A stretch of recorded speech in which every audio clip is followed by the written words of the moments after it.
अध्याय 3 कर्मयोग। श्लोक 1। अर्जुन ने कहा, हे जनार्दन, हे केशव, यदि आप बुद्धि को सकाम कर्म से श्रेष्ठ समझते हैं तो फिर आप मुझे इस घोर युद्ध में क्यों लगाना चाहते हैं। तात्पर्य। श्री भगवान कृष्ण ने पिछले अध्याय में अपने घनिष्ठ मित्र अर्जुन को संसार के शोक सागर से उबारने के उद्देश्य से आत्मा के स्वरूप का विशद वर्णन किया है और आत्म साक्षात्कार के जिस मार्ग की संस्तुति की है वह है बुद्धि योग या कृष्ण भावनामृत। कभी कभी कृष्ण भावनामृत को भूल से जड़ता समझ लिया जाता है और ऐसी भ्रांत धारणा वाला मनुष्य भगवान कृष्ण के नाम जप द्वारा पूर्णतया कृष्ण भावना भावित होने के लिए प्रायः एकांत स्थान में चला जाता है। किंतु कृष्ण भावनामृत दर्शन में प्रशिक्षित हुए बिना एकांत स्थान में कृष्ण नाम जप करना ठीक नहीं। इससे अबोध जनता से केवल सस्ती प्रशंसा प्राप्त हो सकेगी। अर्जुन को भी कृष्ण भावनामृत या बुद्धि योग ऐसा लगा मानो वह सक्रिय जीवन से संन्यास लेकर एकांत स्थान में तपस्या का अभ्यास हो। दूसरे शब्दों में वह कृष्ण भावनामृत को बहाना बनाकर चतुरीपूर्वक युद्ध से जी छुड़ाना चाहता था। किंतु एकनिष्ठ शिष्य होने के नाते उसने यह बात अपने गुरु के समक्ष रखी और कृष्ण से सर्वोत्तम कार्य विधि के विषय में प्रश्न किया। उत्तर में भगवान ने तृतीय अध्याय में कर्मयोग अर्थात कृष्ण भावना भावित कर्म की विस्तृत व्याख्या की। श्लोक 2। आपके व्यामिश्रित अनेकार्थक उपदेशों से मेरी बुद्धि मोहित हो गई है, अतः कृपा करके निश्चय पूर्वक मुझे बताएं कि इनमें से मेरे लिए सर्वाधिक श्रेयस्कर क्या होगा। तात्पर्य। पिछले अध्याय में भगवद गीता के उपक्रम के रूप में सांख्य योग, बुद्धि द्वारा इंद्रिय निग्रह, निष्काम कर्मयोग तथा नवदीक्षित की स्थिति जैसे विभिन्न मार्गों का वर्णन किया गया है, किंतु उसमें तारतम्य नहीं था। कर्म करने तथा समझने के लिए मार्ग की अधिक व्यवस्थित रूपरेखा की आवश्यकता होगी। अतः अर्जुन इन भ्रामक विषयों को स्पष्ट कर लेना चाहता था, जिससे सामान्य मनुष्य बिना किसी भ्रम के उन्हें स्वीकार कर सके। यद्यपि श्री कृष्ण वाक्चातुरी से अर्जुन को चकराना नहीं चाहते थे, किंतु अर्जुन यह नहीं समझ सका कि कृष्ण भावनामृत क्या है, जड़ता है या कि सक्रिय सेवा। दूसरे शब्दों में अपने प्रश्नों से वह उन समस्त शिष्यों के लिए जो भगवद गीता के रहस्य को समझना चाहते हैं, कृष्ण भावनामृत का मार्ग प्रशस्त कर रहा है। श्लोक 3। श्री भगवान ने कहा, हे निष्पाप अर्जुन, मैं पहले ही बता चुका हूँ कि आत्म साक्षात्कार का प्रयत्न करने वाले दो प्रकार के पुरुष होते हैं। कुछ इसे ज्ञानयोग द्वारा समझने का प्रयत्न करते हैं तो कुछ भक्तिमय सेवा के द्वारा। तात्पर्य। द्वितीय अध्याय के 39वें श्लोक में भगवान ने दो प्रकार की पद्धतियों का उल्लेख किया है, सांख्य योग तथा कर्मयोग या बुद्धि योग। इस श्लोक में इनकी और अधिक स्पष्ट विवेचना की गई है। सांख्य योग अथवा आत्मा तथा पदार्थ की प्रकृति का वैश्लेषिक अध्ययन उन लोगों के लिए है जो व्यावहारिक ज्ञान तथा दर्शन द्वारा वस्तुओं का चिंतन एवं मनन करना चाहते हैं। दूसरे प्रकार के लोग कृष्ण भावनामृत में कार्य करते हैं, जैसा कि द्वितीय अध्याय के 61वें श्लोक में बताया गया है। 39वें श्लोक में भी भगवान ने बताया है कि बुद्धि योग या कृष्ण भावनामृत के सिद्धांतों पर चलते हुए मनुष्य कर्म के बंधनों से छूट सकता है तथा इस पद्धति में कोई दोष नहीं है।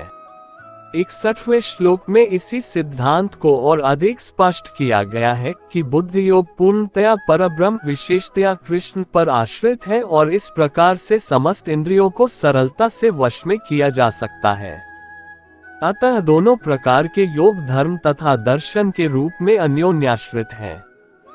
दर्शन विहीन धर्म मात्र भावुकता या कभी कभी धर्मांधता है और धर्म विहीन दर्शन मानसिक ऊहापोह है। अंतिम लक्ष्य तो श्री कृष्ण है, क्योंकि जो दार्शनिक अजन परम सत्य की खोज करते रहते हैं वे अंततः कृष्ण भावनामृत को प्राप्त होते हैं। इसका भी उल्लेख भगवद गीता में मिलता है। संपूर्ण पद्धति का उद्देश्य परमात्मा के संबंध में अपनी वास्तविक स्थिति को समझ लेना है। इसकी अप्रत्यक्ष पद्धति दार्शनिक चिंतन है, जिसके द्वारा क्रम से कृष्ण भावनामृत तक पहुंचा जा सकता है। प्रत्यक्ष पद्धति में कृष्ण भावनामृत में ही प्रत्येक वस्तु से अपना संबंध जोड़ना होता है। इन दोनों में से कृष्ण भावनामृत का मार्ग श्रेष्ठ है, क्योंकि इसमें दार्शनिक पद्धति द्वारा इंद्रियों को विमल नहीं करना होता। कृष्ण भावनामृत स्वयं ही शुद्ध करने वाली प्रक्रिया है और भक्ति की प्रत्यक्ष विधि सरल तथा दिव्य होती है। श्लोक 4। न तो कर्म से विमुख होकर कोई कर्मफल से छुटकारा पा सकता है और न केवल संन्यास से सिद्धि प्राप्त की जा सकती है। तात्पर्य: भौतिकतावादी मनुष्यों के हृदयों को विमल करने के लिए जिन कर्मों का विधान किया गया है, उनके द्वारा शुद्ध हुआ मनुष्य ही संन्यास ग्रहण कर सकता है। शुद्धि के बिना अनायास संन्यास ग्रहण करने से सफलता नहीं मिल पाती। ज्ञान योगियों के अनुसार संन्यास ग्रहण करने अथवा सकाम कर्म से विरत होने से ही मनुष्य नारायण के समान हो जाता है। किंतु भगवान कृष्ण इस मत का अनुमोदन नहीं करते। हृदय की शुद्धि के बिना संन्यास सामाजिक व्यवस्था में उत्पात उत्पन्न करता है। दूसरी ओर यदि कोई नियत कर्मों को न करके भी भगवान की दिव्य सेवा करता है, तो वह उस मार्ग में जो कुछ भी उन्नति करता है उसे भगवान स्वीकार कर लेते हैं। बुद्धि योग। स्वल्पम्प्यस्य धर्मस्य त्रायते महतो भयात्। ऐसे सिद्धांत की रंच मात्र संपन्नता भी महान कठिनाइयों को पार करने में सहायक होती है।